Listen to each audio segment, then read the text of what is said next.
बोला बोला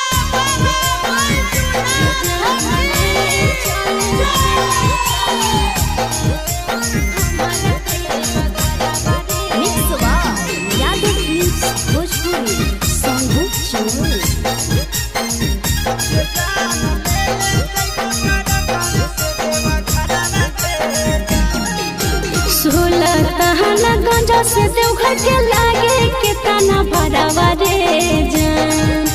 16 तहना गंजा से देवघर के लागे कितना भरावा रे जान। रे जान ले ले चले हमारा देवा घरावा रे जान। जान ले ले चले हमारा देवा घरावा